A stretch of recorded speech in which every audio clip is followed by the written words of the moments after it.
Welcome to another episode of our off-season edition of Fantasy Football Today DFS. I am Sia Nejad at Sia Nejad, and we're continuing our off-season series highlighting DFS game theory, strategy, and player analysis. We have a very special guest on tonight, and we will be evaluating rookies and their respective fits, and maybe touch on NFL DFS Week 1. While we're doing it, it is none other than, you're probably familiar with him, Jacob Gibbs. You can find him at JAGibbs_23. You can also find him at Sportsline. You can find him on CBS Fantasy. Sometimes he's on Fantasy Football Today in 5. He can be heard in a lot of places, and he can be read in a lot of places, specifically at Sportsline. Jacob, how are you today? I'm great, Sia. I really love this rookie class, particularly the wide receivers. I think are really fun and different than kind of some of the prospects we've seen in a long time. So I'm really excited to dig in. I can't wait to dig in. And I'll tell you, we're not going to be able to dig in like you dig in on Sportsline and some of your other written content that you do, obviously, for FFT today, Fantasy Football Today as well. So I do want to impress upon people, if you're not already a member at Sportsline and you're not already reading Jacob's stuff, it is genuinely next level. So I highly encourage you to do that. We can't get that detailed, Jacob, because if we did that, we'd go like 3-4 hours potentially.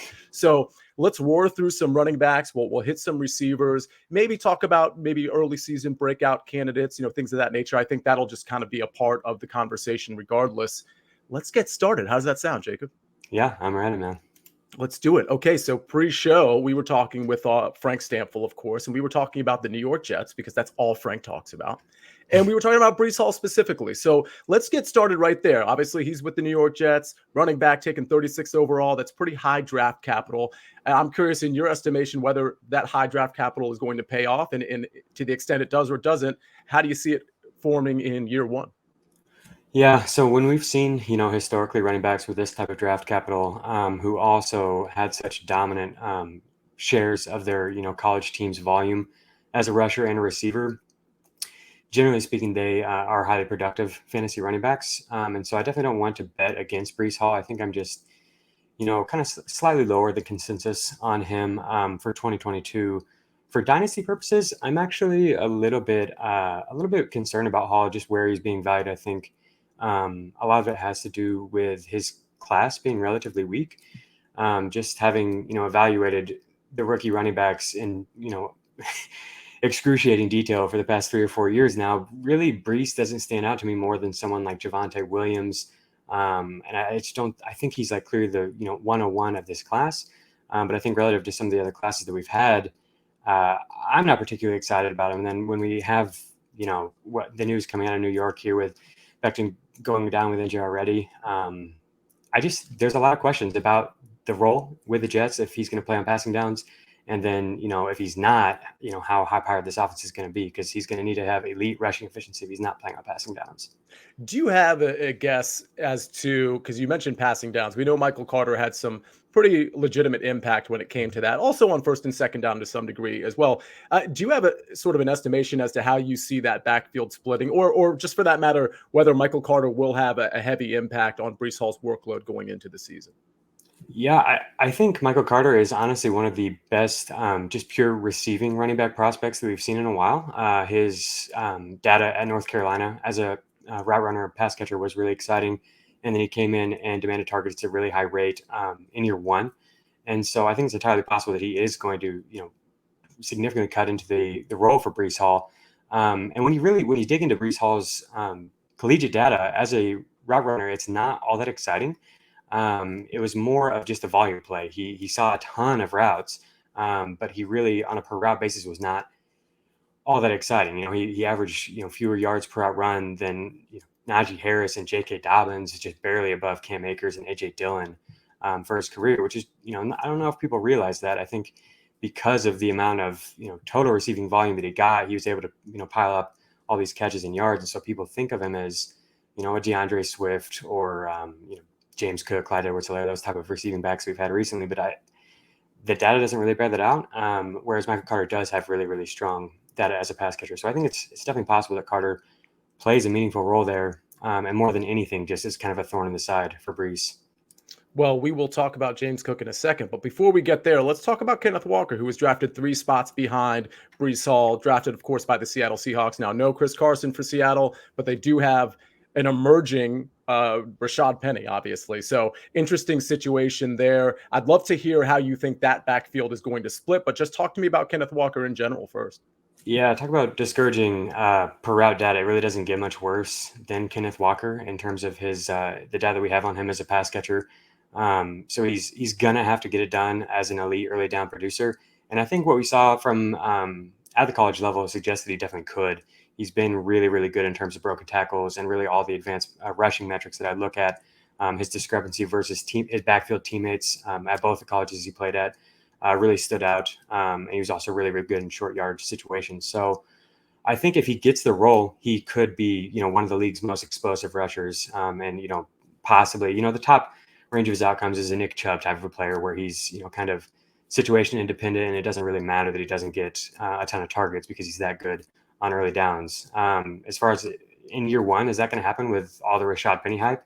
I have no idea. We've seen this happen several times with Seattle where the young running back that's hyped doesn't actually end up getting the playing time. So I've ended up being a little bit underweight on Kenneth Walker because of all the things we mentioned. But just from a profile perspective, I think he is really, really strong as a rusher. Is there a situation because of how much Seattle runs the ball that you could see the floor being pretty high for Kenneth Walker, even if he's only getting, let's say, 40% of the or 35% of the carries? I think so. I think it'd still be useful if he's getting that share. I just don't know if he's going to get that if they split it, among three guys. And he's not the number one. I don't have him projected for that type of role if he's in the two role. But I think if he does get that share, it's possible he could still, because I think they are going to be probably the most run heavy team in the NFL in terms of ratios. Certainly. Let's talk about James Cook. I think this is one of the sort of the sexier picks in fantasy, whether you're talking about redraft or heading into daily fantasy. I think this is a guy that people have a lot of questions about. He was selected, of course, 63rd overall, Dalvin Cook's brother. So that family is just kicking butt in the NFL. That is awesome. But James Cook, obviously an efficient college runner, great pass catcher.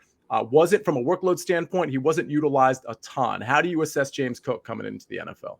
Yeah, you nailed it. He has one of the widest ranges of outcomes because we don't really know what we're getting here because he didn't, demand a high rushing share at all in college. And typically running backs who aren't able to, get that type of rushing share don't translate well at the NFL level as, full-time players. But I think if we read the tea leaves with Buffalo, they clearly wanted to bring in somebody who can contribute on passing downs. Devin Singletary has been one of the least efficient pass catching running backs in the NFL. And James Cook's data as a receiver is really, really exciting. Really pretty similar to DeAndre Swift, who came from the same backfield and then at the NFL level has elevated all of his per route data and become one of the most dangerous pass catching running backs in the NFL. And so just the upside is immense with Cook. Just today on SportsOn, I published an article talking about what it takes to have like true RB1 upside and just the different target thresholds that are needed. And Cook surprised me when I was running projections as one of the players who actually could hit some of these. And it's just because Buffalo is going to have so many dropbacks. I think you have to project them for over 700 dropbacks. And if Cook ends up taking, 50% of the routes or more, then his per route data from college suggests that he could really pile up like 80, 90 targets, which is nuts.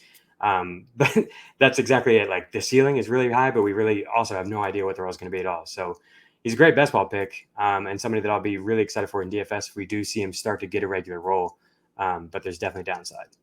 Yeah, and just an FYI on that, while we will touch on DFS, keep in mind James Cook is in that singular game on Thursday Night Football against the Rams. So salaries aren't out yet for that. But, that's probably not a spot. And we'll have to monitor training camp. Maybe that's not a spot you play James Cook. Maybe it is. That's just something we're going to have to wait for the preseason to flush itself out. But I do think once he's on the main slate, he's going to, especially if we see him having impact early, he's going to be somebody that's very attractive. Some people aren't going to want to take the chance on him. Some people will. And, it's kind of just to Jacob's point, it's boom or bust. At least early, it's going to be boom or bust for him. Speaking of boom or bust, I mean, this guy is certainly maybe not either because he has somebody in front of him, and it's Rachaad White. Obviously, Leonard Fournette is going to be the lead back in Tampa Bay.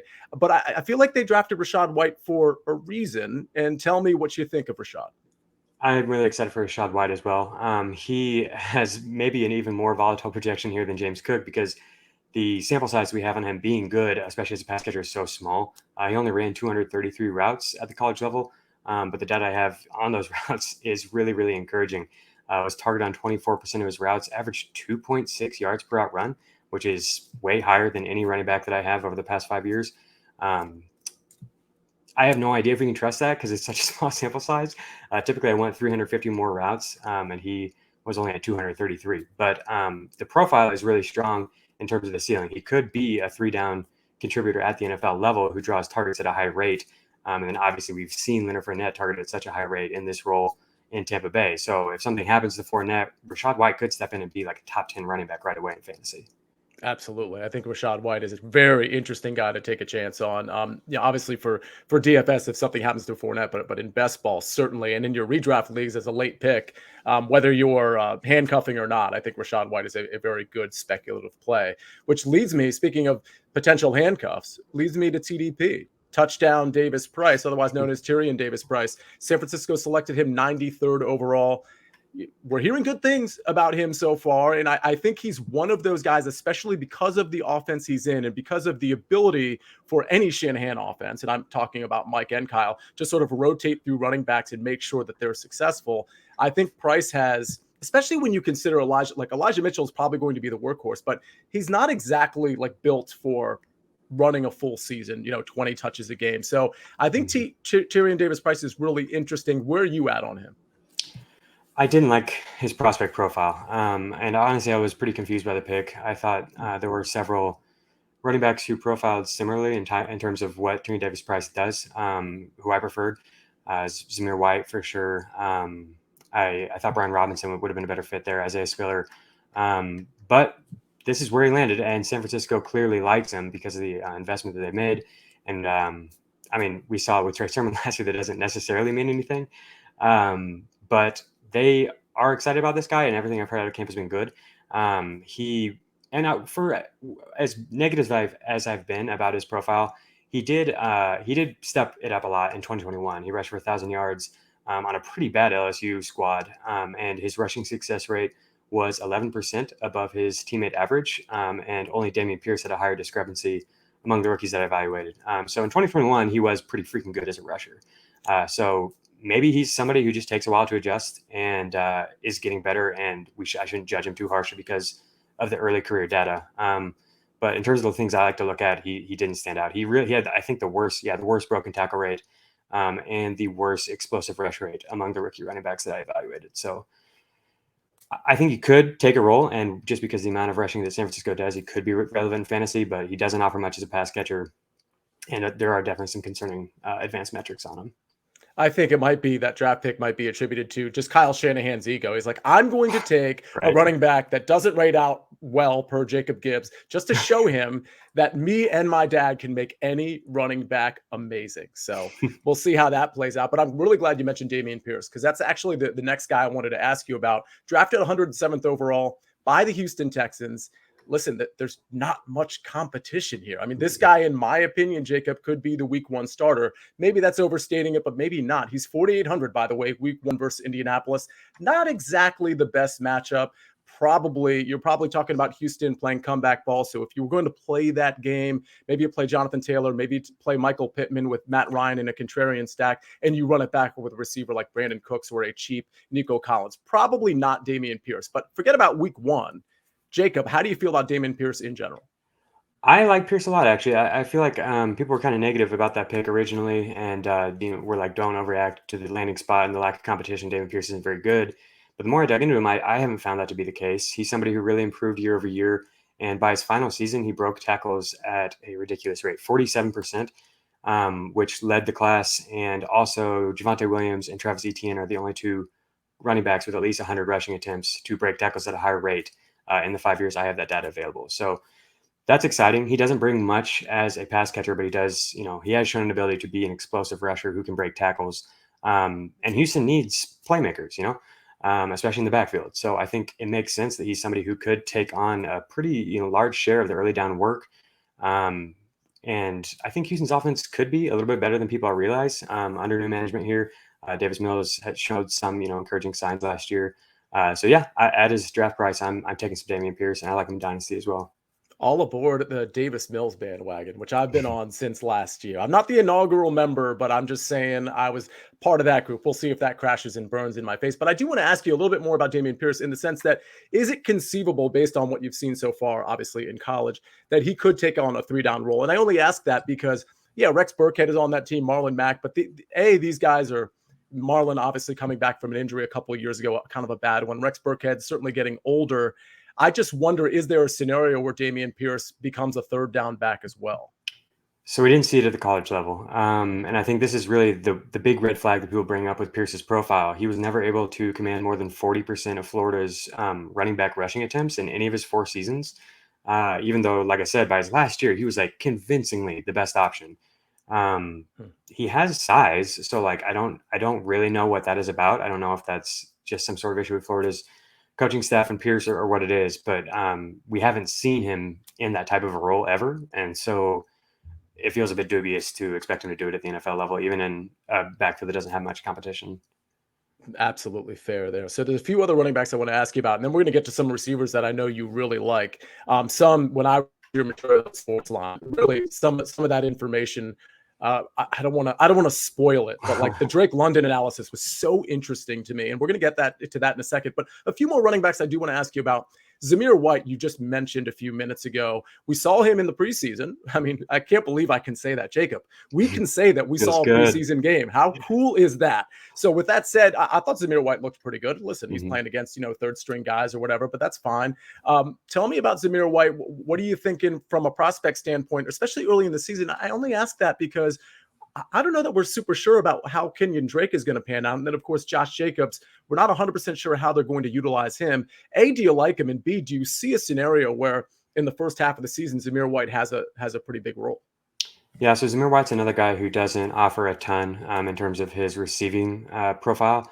But Zamir White just gets the job done, man. Like I think he was often kind of outshined by more electric playmakers in his backfield at Georgia. He played with DeAndre Swift and James Cook.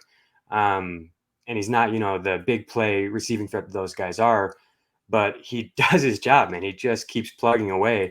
His career rushing success rate was 50%, was significantly higher than those guys who were around 46, 47% in the same backfield. Basically, his data profiles White as a slightly worse version of former Georgia running backs like Sony Michel and Nick Chubb, similar type of a running back to those guys. Those two were definitely more explosive than White, but their rushing success rate and their short yardage data was pretty comparable. So I think, yeah, if Josh Jacobs falters, there's been some sort of weird stuff going on with the Raiders and Josh Jacobs and their relationship possibly. And so like, if they're not happy or if he's not happy, I think White's someone who's going to get the job done if he gets an opportunity. And if that opportunity arises in year 1, I think he could be a pretty productive top 24, top 30 fantasy back. Let's boldface what Jacob said on the front end there.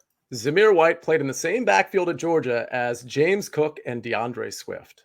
Running back university, apparently, over there in Georgia. Okay, so let's talk about Isaiah Spiller. I think he's really interesting because I'm hearing a lot of buzz about him. I think a lot of people think he's firmly entrenched as the Austin Eckler backup. Obviously, there's some speculation there. I don't think people know that for a fact now. But given the draft capital and his skill set, do you agree that he is the backup to Austin Eckler? And how does he profile for you? Yeah, we really never know with the Chargers who's going to get that second spot, but I think that Spiller, from a profile perspective, is pretty strong and is possibly deserving of it and could be productive if he does. If Austin Eckler does go down, he's somebody who, like, unlike most of the running backs in this class, showed an ability to convince an offensive play caller to let him play on passing downs. I've mentioned that several times. This guy is great on early downs, but he's not going to ever play through downs. Spiller could. He did in college at least. And he also it's him and Brian Robinson are just like right there as like the clear best short yardage backs in the class. His data on short yardage situations was really, really good. He also broke tackles at a pretty high rate and continued to improve that year over year. But there are some red flags. He had the lowest rushing success rate in his own backfield at Texas A&M in each of his 3 seasons with a team, which is really strange for an NFL prospect. To be fair, he has had pretty good running backs in that backfield with him, but still that is just really weird. And he also is just not creative, explosive plays at a high rate at all. So I like him overall, but he definitely does bring a pretty wide range of outcomes in terms of his spot on the depth chart and his profile. But could play 3 downs and could definitely like get the early down role. It's possible that's exactly what they drafted him for. Okay, so I really want to get to the receivers. So I'm going to fire off 3 names, and you tell me if you like any of them, whether that be for early in the DFS season, because one of these guys does stand out to me potentially, or just from a dynasty standpoint, if you like any of these guys. Tyler Algier with Atlanta, Pierre Strong with the New England Patriots, and Isaiah Pacheco with the Kansas City Chiefs. Yeah, Pacheco is getting a ton of hype lately. He was somebody who I really liked right out of the draft, where he was getting picked in Dynasty, but I'm a little bit worried that he might be getting overblown at this point. His college data is horrendous. I don't know what to make of that. I think it was mostly a bad situation, but it's just rare that you get a profile as poor as his that ends up being a productive NFL player. But from an athleticism standpoint and everything that we're hearing out of camp, definitely really buzzy, exciting. Tyler Algier, similar to a lot of guys you mentioned, really good on early downs, and he's in a backfield where there's not much competition. So he's sort of exciting at his draft cost, but is not someone who's going to contribute on passing downs. Not as much into Pierre Strong. Gotcha. All right. Well, that's going to wrap that part of it up. Listen, we are going to get into these receivers. There's a lot of receivers on this list. Some of them will fly through. Some of them will get a little bit detailed. But before we do that, we're going to hear a message from our partners. And we are back with Jacob Gibbs. You can find him at Sportsline. You can find him anywhere on CBS Fantasy. You can find him on FFT in 5, which is a really emerging show that's part and parcel with the regular Fantasy Football Today shows. Let's talk about the rookie wide receivers, Jacob. We've got Drake London here. And when I read your content on Sportsline, listen, I wasn't a Drake London guy. When he was drafted, I was kind of like, all right, that's a curious pick. Again, relative to the other receivers that were on the board at the time. That was sort of my initial reaction. But reading your content on Sportsline, I was really, really intrigued by it. Tell me more about Drake London. Yeah, Drake London kind of epitomizes this whole class. We've got guys with really wide ranges of outcomes. We've got guys who have shown an ability to be like truly elite, but in very small sample sizes. Guys who've been playing out of position, and so like it's hard to really know exactly what to expect from him. And London kind of fits all of those. He was miscast as a slot receiver during his first 2 seasons at USC, and he really didn't break out until year 3 when he moved to the perimeter. And what a breakout it was. Like, I've never seen anything like this. In his first 2 years, he was legitimately like a below average producer at the college football level. And then in year 3, he drew targets at the second highest rate of any prospect that we've had in the past 5 years. And to make, our job of evaluating this even harder, that came on only 308 routes. Which is really a pretty small sample size. So like for reference, Jameson Williams had the awesome 2021 breakout. And so you might think of them as similar players, like only 1 year of elite production, but Williams ran over 500 routes, only 308 for London last year. So there are some red flags, but I think the draft capital is enough for me to not be too concerned about, some of the small sample size stuff. But yeah, as far as London goes, when he was moved to the perimeter, he was absolutely dominant. He drew targets in areas at a really high rate. He was used around the line of scrimmage a lot. They did a lot of things to just get the ball in his hands, but when he was used as a downfield route runner, he was really efficient there as well. And then the last thing I would add is that you can find this on Sportsline. Earlier in the offseason, right around the draft time, I did research on the 4 routes that are used at the highest rate at the NFL level and how each rookie receiver prospect did on those routes. And London really, really stood out on those routes. Him and Treylon Burks had the highest discrepancy between those routes and all other routes. They're really, really efficient on those routes. So I think he profiles as a potentially, elite wide receiver 1 at the NFL level. I just wish we had a larger sample size of it.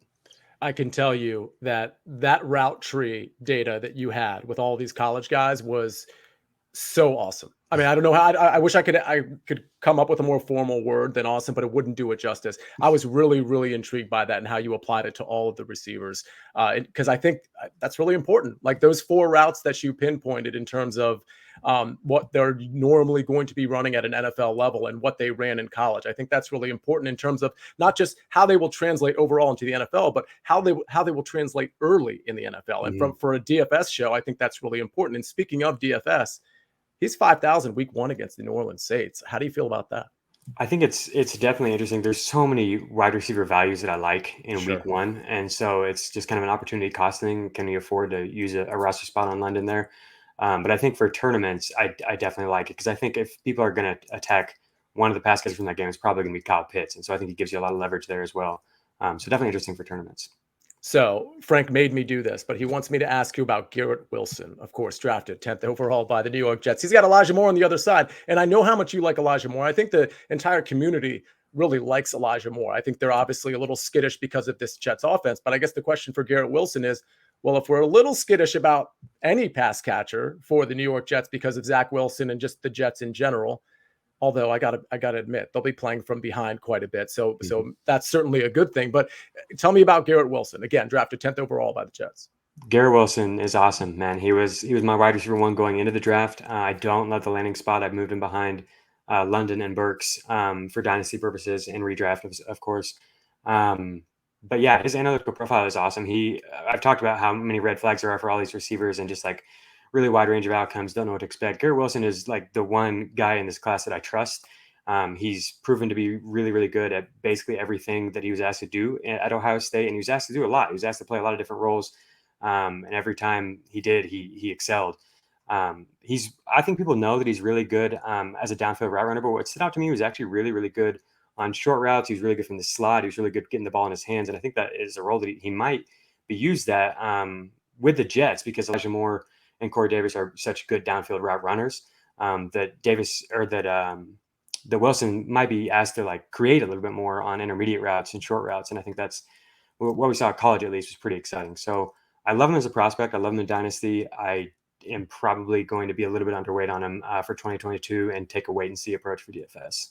Yeah, I'm speaking of DFS. He's 4,700 week one versus Baltimore, who's getting a lot of artillery back for the in their secondary versus how banged up they were last year. So probably not a great DFS play. But this next guy I wanted to ask you about might be a good DFS play week one. Chris Olave, drafted 11th overall by the New Orleans Saints. He's 4,500 week one versus Atlanta. To me, that's right in that sort of sweet spot of value. There's a lot of guys in the 3K range that are great, the mid 3K range. There's a lot of guys in the low 4K and mid 4K range. I think if Chris Olave has a good preseason, I think, maybe a skinny stack with Drake London. But the point is, I think Olave could be decent. But forget about week one. How do you feel about Olave in general? I think he is really interesting for week one for DFS purpose in general because I think he's somebody like week to week who's going to have a really high ceiling because of the types of routes he's likely to run at the NFL level. He's somebody who produced really well on the big four routes as well. Really, everything about Olave's profile is extremely exciting. The only thing that stands out is that in year three he really fell off. His efficiency metrics, his volume, everything fell off, and I think it didn't have a lot to do with him. I think it was more just that Justin Fields wasn't there anymore. The offense was focused more on shorter passing, and they're really, really, really good receivers at Ohio State. And so, like, we saw him fall to like the wide receiver 3 in his own offense, which is really rare for such a strong prospect. But everything else that I've seen from Olave is dope. I think he's going to be really, really good and somebody that'll be targeting a lot in DFS. So this next guy we can touch on just for a second because I don't think he's going to be starting the beginning of the season. I'll be happy to take your take on that one, but he tore his ACL in January, so I think we're looking at maybe middle of the season here. Jameson Williams drafted 12th overall by the Detroit Lions. Again, he had that ACL injury. Just from a prospecting standpoint, how do you feel about Jameson? From a prospecting standpoint, he's so exciting, man. He's just dripping with potential. But I'm a little bit worried about how things are going to fit for Williams in 2022. I think him and Jared Goff are pretty incompatible in terms of the types of routes that Jameson Williams is going to run and the types of passes that Goff likes to make. I also think the ideal role for Williams is an offense where he can run from the slot and stretch opposing zone defenses, kind of like we've seen with Tyreek Hill. That he was really efficient in that way at Alabama. And I don't know if he's going to get many opportunities with Amon-Ra St. Brown there, pretty much always occupying the slot. There's a lot to like about Williams long term, but I think for me, I'm going to kind of wait and see how he does in year one and probably be buying a lot in Dynasty after this year. So, Jacob, this next guy is near and dear to my heart, but I don't think he's near and dear to yours based on some of the metrics that I was reading on Sportsline, on some of your content in Sportsline. I'm a Washington Commanders fan, otherwise known Okay, as the yeah. Washington football team. I think I'm still going to call them the football team this year. I was kind of like just getting used to that. And here they drop another name on us. Jahan Dotson drafted 16th overall, a little higher than people expected. For the record, he's 3,400 week one versus Jacksonville in DFS. Probably not a guy I'm playing, but certainly you could take a flyer on a guy that's 3,400. Either way, Jahan Dotson, how does he profile for you? He's the type of receiver that's is difficult for me to profile because I think he really suffered from poor quarterback play, and so his analytical profile is just not very good. And I don't know how exactly to evaluate him. One thing that really stood out with Dotson is that his numbers were inflated by scripted touches. So screens, slants, flare routes, just short routes, intentionally getting the ball in his hands. And even with them going out of the way to get him the ball that way, his analytics really weren't that strong relative to the rest of the receivers in this class. He did show improvement, and last year in 2021, he really did actually perform well on big four routes, which he hadn't done previously in his career. So he's got an up and down profile, and I kind of am just again taking a wait and see approach. I think he's got an opportunity to play a lot here, but I'm not overly excited about Washington's offense, and I don't love the data that we have on Dotson, but of course the draft capital and the athleticism both stand out. So he could definitely prove me wrong. Okay, Jacob, that kind of hurt the whole Washington offense thing, but I'm not mad. I'm just, disappointed. I've been excited about Washington's offense for like 2 or 3 straight years here, man, and they just No, I keep get letting it. me down. Jacob, please believe me, you're preaching to the choir here as a lifelong Washington fan.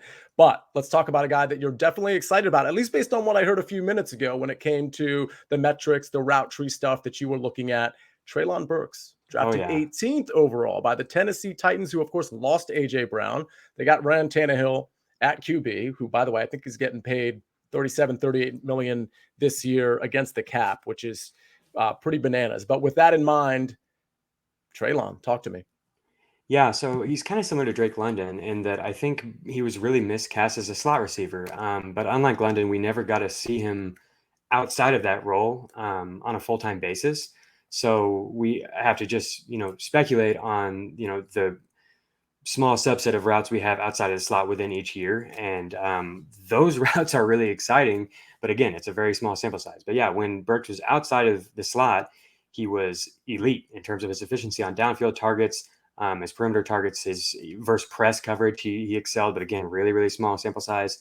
But yeah, when he was in the slot, he was actually less efficient than was when he was on the perimeter, which most of the time those slot routes actually boost efficiency for college football players. So I just wish we would have not seen him pigeonholed into this short yardage role at Arkansas, because it gives me some, skepticism about whether he can really run an NFL level route tree right away. He performed really well when he ran big four routes, but he wasn't asked to do it very often.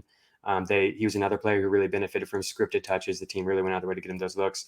But I think we could see something sort of similar at Tennessee, who is, hurting for playmakers, and has targeted A.J. Brown at one of the highest rates of any players in the NFL, and then, obviously traded him away and immediately got Treylon Burks. So I'm excited for him. I'm definitely higher than the field is going into year one, and I'm going to be playing him a lot of DFS because I think he brings a lot of upside in this role. And I think there's a lot of unknown. I think people are, there's been negative news around him in camp, and then also people don't know what the role is going to be like. So I think people won't be rostering him a lot, and I'm going to try to take advantage of that early in the year in tournaments. So you talk about unknown, and this next guy I want to ask you about, who was drafted 34th overall, is extremely unknown because he's having a rough camp. I think he's been a little hurt as well. And it's Christian Watson, of course, but he also has Romeo I should say Doubs. I think that's how you pronounce it. Romeo Doubs that is flanking him, if you will. Just give me your analysis on both of those guys. We know Watson's coming from a D1 AA program, so I would imagine that's hard to analyze, but you tell me. Right. Yeah. So I actually don't even have Watson's data in our database because of that, which is frustrating. But everything from prospect profile is exciting. Obviously, the draft capital is exciting, but when I just am really leery of taking a rookie in Green Bay with Aaron Rodgers in general, but especially one who is had kind of a slow start like Watson has. And yeah, with Romeo Doubs playing really well, I'm ended up being significantly underweight on Watson. He was somebody who I was taking a lot early in best ball formats, and I think he definitely will bring a lot of week to week upside because of the type of routes that he'll be running. if he does get on the field, but I'm probably going to take a wait and see approach with him. And probably with Doubs as well, because I think just there's been so much attention around him. There's other guys I would rather target. Fair enough. Yeah, I think Doubs is interesting, particularly from a DFS standpoint, if he continues to shine, because I think he's a flat 3K in DFS week 1. Yeah. So again, that's against Minnesota. And I think that Minnesota Green Bay game is an intriguing game, because what happens in week 1 is you're going to get a lot of ownership going to the Chargers Raiders game, to the Kansas City Arizona game. That Minnesota Vikings game versus the Packers, it's not going to get ignored by any means, but it's certainly going to be lower roster than some of these other high profile games. So I think Doubs is an easy sort of run back, maybe with a Cousins and a Jefferson stack, where you could go the other way around. But I think he's an interesting piece that a lot of people are already thinking about playing week 1, because he just gets talked about a lot. He's just one of those shiny new toys that everybody wants to play with. Wan'Dale Robinson, drafted 43rd overall. He's really interesting to me because he's getting a lot of good press as of late. I think people are still kind of stuck on evaluating Kenny Golladay with the Giants, because he was hurt most of last year and very unproductive. And then, of course, there's Kenny Golladay, who, oh, by the way, is 4,100 in DFS week 1 against those Tennessee Titans we were just talking about. How do you feel about Wan'Dale Robinson, who, for the record, is 3K week 1 against Tennessee? Yeah, Robinson is another guy who brings a really interesting profile. He was one of the most productive single season players we've seen at the college level in a long time. He matched Treylon Burks in yards per route run. He was just behind Drake London in targets per route run in 2021. He did benefit a lot from scripted touches. Obviously, he's a short yardage guy, but he was actually pretty efficient outside of that as well, just on any given route. And he was decent on big 4 routes. He was more efficient outside of the big 4, but he was still one of the, more efficient producers in the class on those routes. And then I was expecting him to fall to like the 4th or 5th round. We got his measurables, and then New York comes in and picks him in the 2nd round. And so now we have somebody who has an elite profile and the draft capital to back it.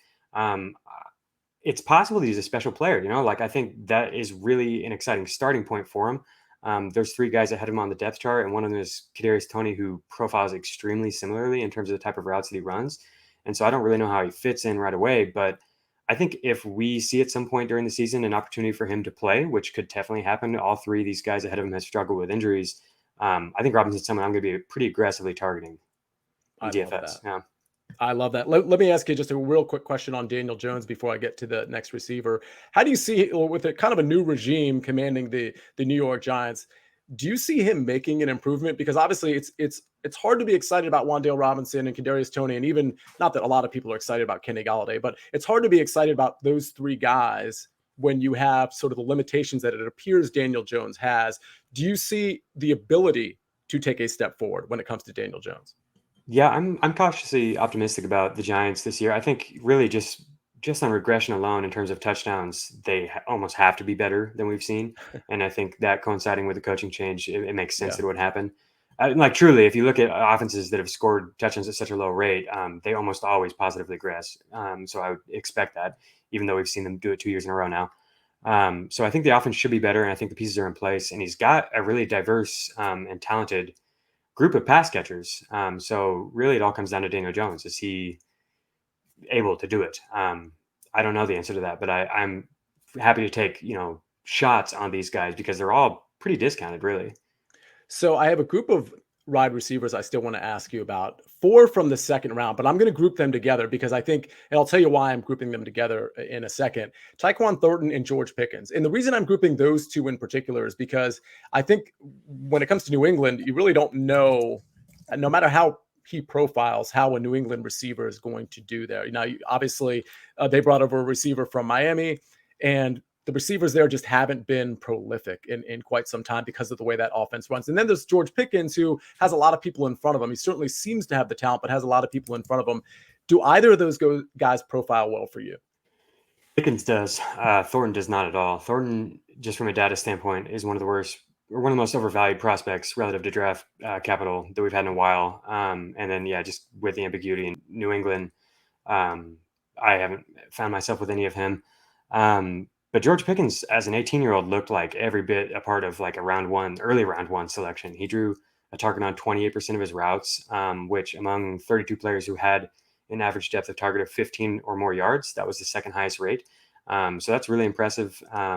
we just other receivers who have done that recently and then gone on to play in the NFL are Gabriel Davis, Chris Olave, T. Higgins, Rashad Bateman. So that's kind of the profile we have here for Higgins, is somebody who can run downfield routes and draw targets at a high rate on those routes. And everything we've seen out of camp has been really exciting too. Obviously, he fell off in 2019, then had the injury. But from a prospect profile, he is an exciting player, and he's a player who just brings a ton of upside just because of the types of routes we talked about there. He's going to, have huge air yard upside, and if he gets an opportunity to play in year one, I think he could definitely be one of the guys picked outside of round one who ends up, being a huge value. So the second two I want to ask you about is Alec Pierce, who I'm assuming is going to at least get the opportunity to step in as the wide receiver 3 behind Michael Pittman and Paris Campbell. But maybe you think he could jump Paris Campbell. But then the next guy is a guy that's talked about a lot, and that, of course, is Skyy Moore. So how do you assess those two? Yeah, I'm a huge Paris Campbell fan, so I definitely don't think Alec Pierce is going to supplant him from a target drawing standpoint. But I do think Alec Pierce is a really solid, like, real life player. He had, pretty strong Big Four data. He was one of the best deep threats in the class. He was by far the worst when it came to short yard routes, and I think that's just not the role that he's going to, play. He's going to be a downfield field stretcher, but like the only problem is the Colts just don't throw downfield. They ranked 31st in go route frequency target rate last year. The only team that ran go routes less often was the Falcons with Matt Ryan. And that's where Alec Pierce really excels. So I don't love the fit, but I do like the player. And I think he's somebody who you could buy in Dynasty after this year. I love Skyy Moore as a prospect, as a long-term prospect. He is another guy who might not play a ton in year one. I think they've got, a decent group of receivers already. And Skyy Moore is a converted cornerback who did kind of struggle when I looked at the Big Four data. It was decent, but then he was much better on the other routes. He was somebody who got a lot of scripted touches drawn up for him. But from a prospect perspective, Skyy Moore is really, really exciting. And then we've seen him being used in a lot of different ways in camp. And everything has been really, really strong out of Kansas City. So I think he's a great guy to take shots on early in DFS if you think he is going to play a regular role, because he's a stud. He could come in and fill it up right away. So I'm going to put you on the spot real quick. Fantasy points per game this coming season. Kansas City Chiefs receivers. You basically have 4 to choose from. Who are the top 2? I guess I've got to say Juju, but I honestly am, relative to the field, am very underweight on Juju. And I'm going to go with Mecole Hardman, which nobody is picking, but I think that we have a lot of data on Mecole that's actually pretty exciting from these past few years. He's been much, much better when Tyreek has been off the field. They've been intentional about getting him the ball when Tyreek has been off the field. And I think, it's either going to be him or Skyy Moore who's filling that role this year. So yeah, I think there's here we are, one more year with Mecole Hardman. Why not? I've been very anti Mecole Hardman almost from the time he was drafted, but I got to say this would be the year for him to break out. And somebody was making the point, I think it was last week on this very show, that of those 4 receivers, he's the only one that's actually even played with Mecole Hardman, let alone caught a pass with Patrick Mahomes, let alone caught a pass from him. So I think there's something to be said for that as well. Okay, just a few more receivers I just want to touch on real quick. Do you like any of these guys? I know you like one of them, but I'm not sure if you like 2, 3, or 4. Jalen Tolbert with Dallas in a great situation. David Bell, Khalil Shakir, and Velus Jones with the Chicago Bears. Any of those guys on your radar? I actually really like the first 3 you mentioned. Jalen Tolbert, I love. He's almost in the top 40 for my 2022 rankings, which is nuts. Wow. He had a really, really strong collegiate profile. He's demanded air yards at the higher rate than any receiver in terms of like the air yards he demanded while on the field. I just put out an article on that. It's called volume hog rate. And it just looks at, like, while on the field, how much of the targets and volume did a player command. And he really, really stood out there. And now he's going to an opportunity where he could command a ton of volume right away. An explosive playmaker downfield. I love Jalen Tolbert. Want to get as much of him as I can. He, I think, plays on Sunday night in week 1. So somebody you can stick in that captain spot real cheap before people are really, really on him. So love Tolbert. David Bell, I wish he didn't have a slow start to camp here, because he, I think, fits perfectly as the Jarvis Landry replacement. He's been really, really good in that type of role at the college level. He's really drawn targets at a high rate, and I think he's somebody who come in and be a PPR producer right away, potentially. But I don't love when rookies, struggle to get things going early in camp. So he's kind of something I'm taking a wait-see approach with. And then Khalil Shakir, like, I'm glad you mentioned him, because people won't talk about him. And I guess, they've got Isaiah McKenzie has been getting a lot of the buzz in camp. But Shakir's had a really strong camp too, from what I've heard. And his collegiate profile is awesome. I didn't even know who he was going into my research of the rookie class. And I'm like, who is this Shakir guy that just keeps popping up at the top of the list on like every metric I look at? And the more I dug into him, like he's really good. He's really good at everything that he's been asked to do at the college level. He's an explosive downfield route runner. And if something happens at Buffalo where he steps into, regular reps as a rookie, like it's an explosive playmaker and one of the best offenses in the NFL, one of the most pass-heavy offenses in the NFL. So that's exactly the type of player I want to get at the end of best ball drafts and even deeper season-long drafts. And yeah, keep his name in mind for DFS for sure if he does get an opportunity. Not as much interest in Felix Jones. He had a pretty rough prospect profile. Fair enough. All right. So we covered running backs, we covered receivers. That's pretty much it. But I just wanted to ask you, because I mean, not a lot of these QBs are going to have an immediate impact. So I didn't really want to touch on them because ultimately this is a DFS show and I'm trying to find guys that might have an early impact. But then there's the tight ends too. So I just wanted to Kenny Pickett, Desmond Ridder, Malik Willis. I don't think any of those guys, I'm pretty sure none of those guys are starting. Do you like any of those three? And then I'm going to have you touch on any rookie tight ends that you like: Trey McBride, Greg Dulcich, and Jelani Woods.